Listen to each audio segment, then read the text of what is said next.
Hello, everyone. This is Katie Prezis, Director of Research and Operations here at Burtch Works. Welcome to today's webinar, 2017 Predictions for the Analytics and Data Science Hiring Market, presented by Burtch Works Managing Director Linda Burtch. We have several hundred participants registered for this event, so I know you're all excited, but I wanted to go over a few quick logistics items before we get started here. First, only the presenters will be able to speak, so your phone lines and microphones are muted. But of course, we welcome questions and should have a few minutes for them at the end in the short Q&A. So I'll be collecting your questions via the chat function on the left side of your screen, so please feel free to submit your questions for Linda throughout her talk. If you experience any technical issues, too, you can submit those through the chat box as well, and I'll do my best to help you with those. Finally, today's session is being recorded and will be available on our YouTube channel within a couple days. So if you missed part of it or would like to share it with a colleague of yours, you're welcome to do that. Now, I'd like to introduce our speaker for today, Linda Burtch. Linda has over 30 years experience in quantitative recruiting, which gives her a very unique insight into the evolution of the market and has made her a leader in analytics and data science recruiting. Linda is also an active member of the American Statistical Association and informs and often shares her insights on analytics and data science careers at luncheons, conferences, corporate meetings, and webinars. She's actually running out after this webinar to go speak at a luncheon here in Chicago. So, Linda, I will turn things over to you. Thank you, Katie. Hi, everyone. So as many of you know, I've been writing this annual list of predictions over the last number of years, and I have to say, wow, there has been a lot of changes in data science and analytics, and in particular in the last 3 years. So things are changing so fast that one way of describing it might be that it's a bit like Dorothy and Toto being tossed around in a data tornado. We could all don a pair of ruby slippers and maybe jump into a pumpkin carriage to get us back to safety. But who needs that when very soon we're going to have autonomous cars driving us around? So anyway, I only have a half an hour today, so let's jump in and take a look at what I think this year has in store for us.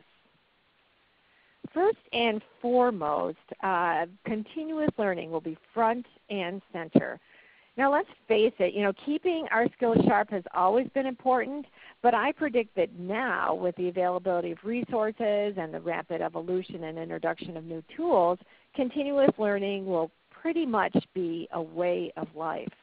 Now more than ever, it's so important to make sure you're staying aware of changes in your industry as well as in the discipline.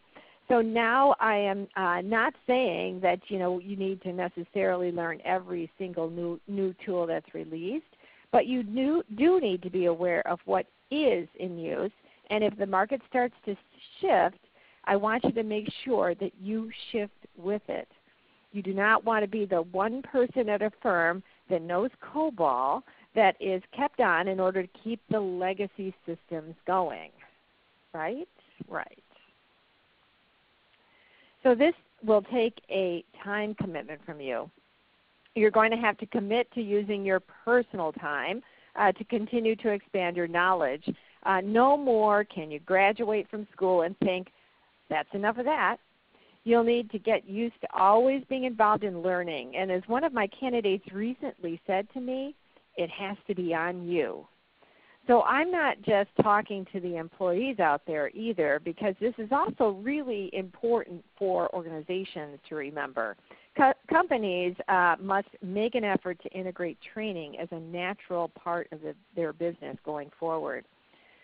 If you're going to be an analytics leader, be sure to remember to encourage your team members to spend time learning new tools and keeping up with the latest news in your industry, or attending a conference or two annually, or maybe going to local meetups or association luncheons.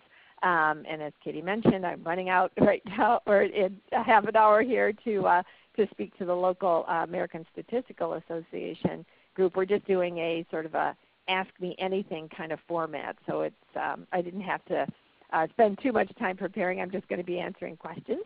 But it's important to be always absorbing what's going on out there. This will help ensure that your team stays at the forefront. And also, as a side benefit, it keeps your people happy.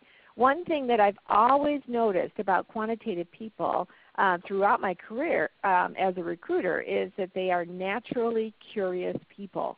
They love challenges and they love to learn. And I love that. So prediction number 2, companies will seek to train up existing talent. Now everybody knows that there's a limited supply of talent in analytics, and it continues to present a significant challenge for many companies. And I think that, and this kind of ties into my first prediction, more organizations will look to train their current employees on analytical skills. So I'm talking about people who don't necessarily have the more typical analytics profile, but let's say they're interested in taking their careers in this direction.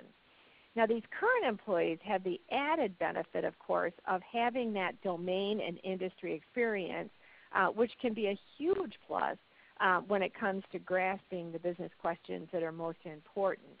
They also have relationships and hopefully some trust built up within the organization already, so they have an advantage to people coming in from the outside. I think it is so beneficial to make training available to everybody. You might be surprised who raises their hand and wants to learn. Now, a recent example was given to me by somebody at Nielsen, actually, who held a lunch and learn, and that was given by one of their fairly recent hires who came in with a really strong understanding of Python programming. So he taught it to anybody that was interested over a series of luncheons. Things like that are really easy to do, and they also can be lots of fun. So think about how you might be able to do that. And don't be afraid. Speak up if there's if a topic that you want to learn, or maybe even something that you think you might be good at teaching. Prediction number 3, this prioritization of continuous learning and investment in training from individuals and companies will lead to longer tenure, or maybe I should say should lead to longer tenure. So, and I have some interesting data to share that unfortunately is not overly rosy. So here at Burtch Works, we've been tracking attrition rates now for the past 3 years. So at the beginning of the year, we do an analysis of our LinkedIn profiles and network to see how many analytics professionals are changing jobs. And then we also look at their average tenure. So you can see here that we found that since 2014, the percentage of analytics professionals changing jobs each year has been increasing. We're now at 22.1% changing jobs in 2016. Now also, we found that their average tenure decreased from 2.6 years in 2015 to just 2.0 years in 2016. So it's going in the wrong direction. Now this kind of falls right in line with the kind of the new way of thinking about careers that's kind of taken hold in Silicon Valley. One of the co-founders, and many of you might have heard about this, of LinkedIn, his name is Reid Hoffman. He talks about 2-year tours of duty with a company as opposed to either an employer or an employee making a longer-term commitment. So you might ask, well, why would I be predicting that this trend will turn around? And the answer is job satisfaction. Quantitative professionals, or actually pretty much any employee, will be more likely to stick around if they feel like they're learning and are being challenged. One of the things that I focus on when I am interviewing a new candidate is what their motivation is for maybe considering making a change or looking for something new. Many times it's not money motivated. It mostly has to do with the fact that they feel like they're stagnating and they want a new opportunity to learn. So that's important to remember. I believe that if companies place a higher priority on training, then analytics professionals and data scientists are going to embrace that ability to learn new skills and tools. This would likely lead to greater job satisfaction, which can result in longer stays within companies. And not to mention, this also makes the employee more marketable over a career lifetime, and that's a good investment for people. So this is something that we're going to have to watch to see if I'm right. Definitely you guys have to make sure that you tune in to my predictions webinar next year. Prediction number 4. Large companies today face the challenge of employee efficiency, engagement, and attrition, so I predict that the use of human resources analytics will become standard practice. There have been a number of firms adding headcount to support human resources analytics. And even the big retained executive recruiting firms have been adding quantitative staffers to expand their offerings. I got a call actually about a month ago from one of the top 3 executive recruiting firms asking for advice on hiring a senior analytics person to establish that capability within their firm. So I know what's going on out there. So you can see that this goes beyond just staff scheduling at retailers or maybe Salesforce sizing at pharmaceutical companies. This can include examples like call center optimization using natural language processing, or a company might want to evaluate who are the best salespeople and how they can train others to be just as effective, or even to look at who might be using maybe shady sales tactics, again using NLP and voice intonation analytics.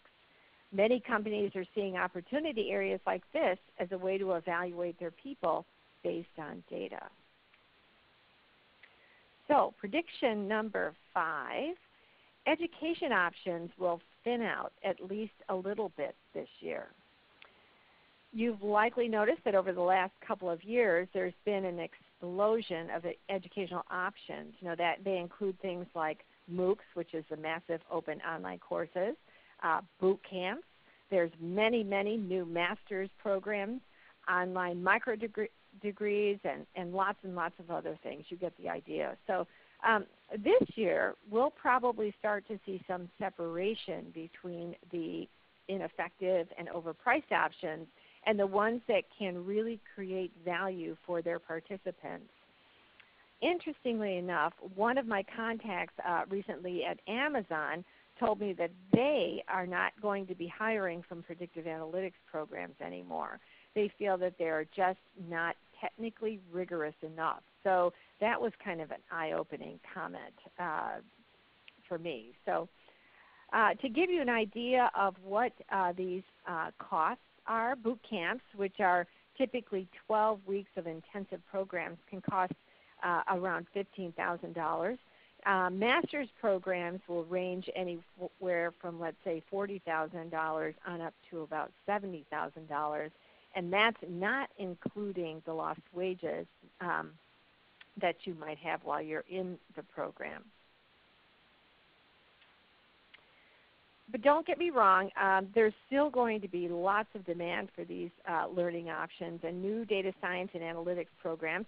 So the ones that are found to be worth the time and investment are going to flourish. So to tie this back to predictions both 1 and 2, once again, analytics professionals, data scientists, and companies can all benefit from these stronger programs, whether you're talking about adding to your skill set or maybe to train up somebody who's keen to join the quantitative team. Now, prediction number 6. The return on investment for analytics teams will be scrutinized more and more. Now, as many of you are probably very aware, investments in quantitative groups have been exploding over the last 5 years. So now many companies are evaluating these teams for their effectiveness at embedding the use of analytics on an enterprise-wide basis and taking a hard look at what the associated payback is. How long will it take to see an impact to the bottom line? Most companies understand that it does take time, but know that there is a time clock that's going to be ticking on this. Teams who can operationalize the use of analytics will see cuts, whereas those that are successful will flourish and continue to grow. So it's important to be a skilled analytics evangelist in any organization and at all levels. So this is why I always advise that analytics professionals make sure that they tie their analytics back to immediate business problems.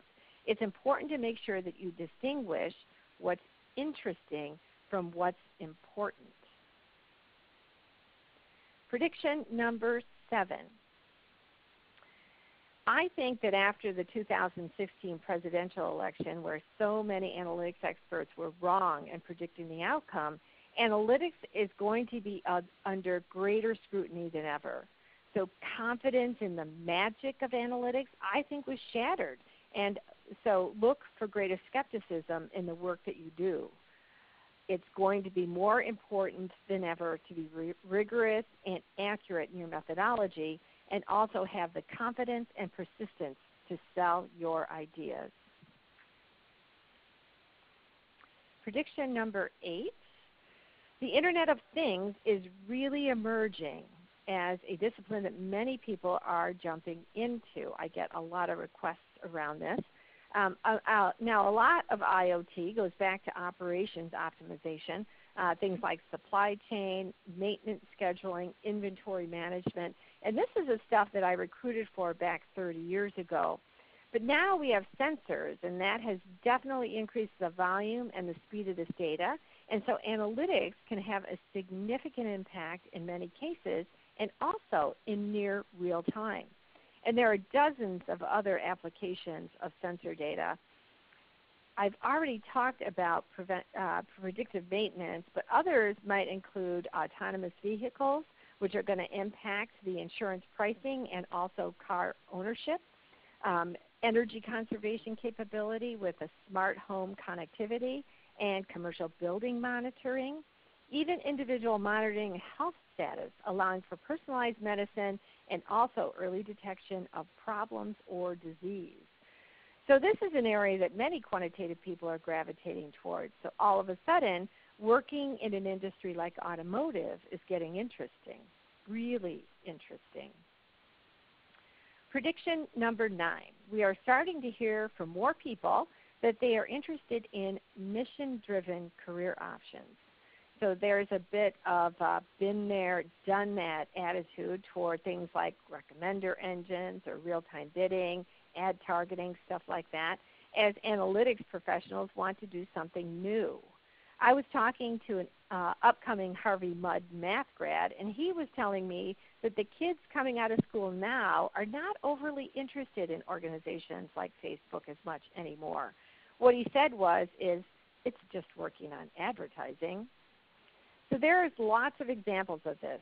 Genomic research leading to personalized medicine to fight disease, targeted and personalized teaching methods, supporting not-for-profits with smarter use of data, global disease management, crime prediction and prevention. There's an author, Bradley Steffens, and he's coming out with a new book in his Cutting Edge Careers series, geared toward young people, actually. And this one is particular to the data analytics careers. He has a ton of great examples in it, so I'd highly recommend keeping an eye out for that as it gets published over the next couple of months. So I also have an example of somebody that I talked to, and this is a guy on the West Coast, and he was working on fraud detection pattern recognition in a financial services organization, and he switched into healthcare where he feels that he could at least maybe a little bit help people. So he commented to me that it's not all about making money, but I suppose that's easy for somebody like him to say because he was making over $300,000 a year. So, okay. So that's it for the predictions this year. We'll see what happens. Let's definitely stay in touch. I love all your comments and your ideas.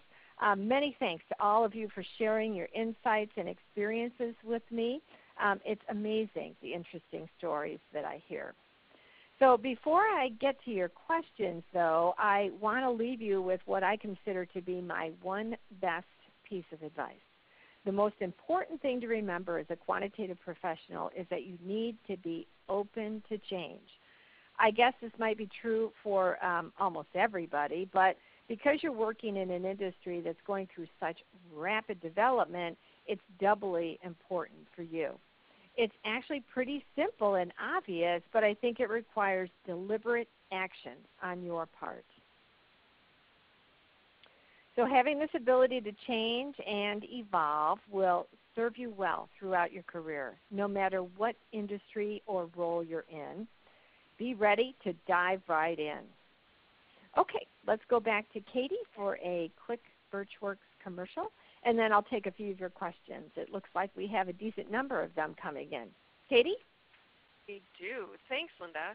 I have a few things to kind of recap before we get to the Q&A, but please submit your questions, and Linda will answer them in just a minute. It looks like we have a good few minutes here to answer some of those. So for those of you who aren't familiar with us, Burtch Works is an executive recruiting firm. We specialize in the placement of quantitative business professionals, typically within the fields of analytics, data science, and marketing research. This year has really started off with a bang for us. I think our recruiters are working on something like more than 120 open positions right now, and that's with all sorts of companies all across the nation.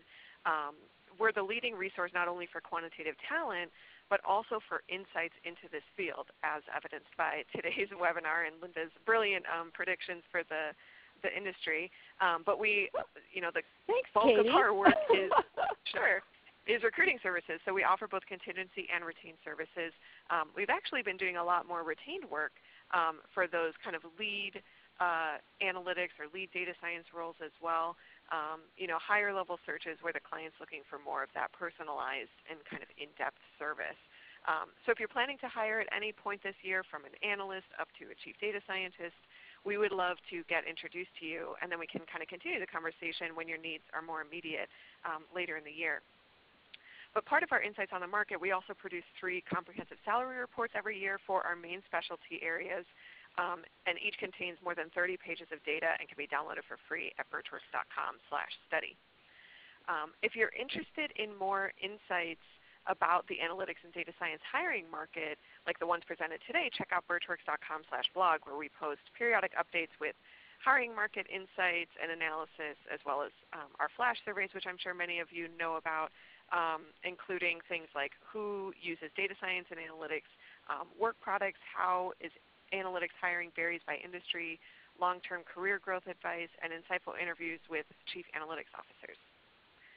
To stay connected and updated on our latest research, webinars, and career and hiring advice, you can find Burtch Works on LinkedIn, Twitter, and YouTube and Facebook. Our recruiters recently started hosting weekly Facebook Live sessions. So you should definitely tune in on Fridays to meet our team and hear about some of what we're working on. We're doing another one tomorrow morning around 11:30 Central Time with our web analytics recruiter, Lauren Augie. So be sure to find us on Facebook if you're interested in viewing those. Well, we definitely have a lot of questions, Linda, so I hope you're ready. Let's get started. Do you think that MOOCs are kind of gaining legitimacy with hiring managers? Yes, I do. It depends on the MOOC, of course, but absolutely. MOOCs as well as Kaggle competitions, that's another thing that I know, if you're willing to invest the time and be serious about learning outside a, formal program sort of after you graduate, people pay attention to that. So it's a very good thing to do that. Well worth your while. Yeah. A question from someone who is kind of starting their career, but you talked about, always being interested in learning new things and open to new ideas and challenges. What do you think is the best way to convey that during an interview? That's a good question, and I think it's important through asking a lot of questions. That's the one thing that I always advise my candidates when they're going into an interview, and especially youngsters. It's really, really important that you do the kind of research that's required before you go in, and have a number of questions kind of ready in your mind, or discussion points. One of those should be about, where do you think I fall short, and what can I do to maybe make up that gap through additional training, or do you have any programs that you've heard of that might make sense, and so on. So again, it's more being, it's that curiosity and that asking of questions that I think really shows that you're interested in learning more. Interesting. Linda, we had a question come in, and this is actually very similar to something we were just talking about this morning. Do you see the trend of building analytics teams moving more in-house as opposed to hiring agencies or consulting organizations to do the analytics for you? Yes, I do. That's a question that I get fairly frequently. It's absolutely true. I think organizations are want to have it. The analytics group is a strategic function within an organization. At least that's how most people consider it. Consider where it should be, where it should sit in the organization, and what its contribution is. And as a result, I think it's very important that sit in-house. You don't want any intellectual property or data assets kind of out there with consultants necessarily. Now, there are many applications where a consulting firm can really help you get started, or put together a team or a strategy toward what they should be looking at. But by and large, companies are really looking to bring this capability in-house. Great. Kind of a random question we got. What's the most interesting job that you're working to fill right now? Oh, that's a good question. I've never gotten that one before. And that's actually an easy one for me to answer right now. I'm working, actually this is one of our retained positions that we're working with a startup actually, but it's kind of it's not really a mature startup, but it's founded by mature people. And they have, decent financial backing. And it's a new online travel optimization company, and they're looking for their chief data scientist. So they want somebody to come in who's going to be able to be part of the C-suite, really sit at the table and provide strategic vision for the organization from a quantitative perspective, and also be able to kind of lay out that roadmap and figure out where the priorities are, be that evangelist of analytics, more sophisticated analytics within their organization, and then of course develop the team. So that's a big job. That's going to be somewhere in the the package is going to be $300,000, $400,000, $500,000. So it's a really interesting job. But then on the other hand, we just got in what 8 jobs from Apple a couple weeks ago, Katie, something like that. So those jobs are cool too if you're interested in going out to California. But we've got tons and tons of jobs, so they're coming in fast and furiously now. Yeah. Well, I think that's about all the time that we have for today, Linda. I'll let you get off to your luncheon meeting here. Oh, but, thanks. We want to thank you so much for joining us. If you'd like to discuss your hiring plans or see if we have roles that are fit for your experience, be sure to send us an email at info@burtchworks.com to start that process. Thanks, everyone, for joining us, and have a great day. Thanks, everybody.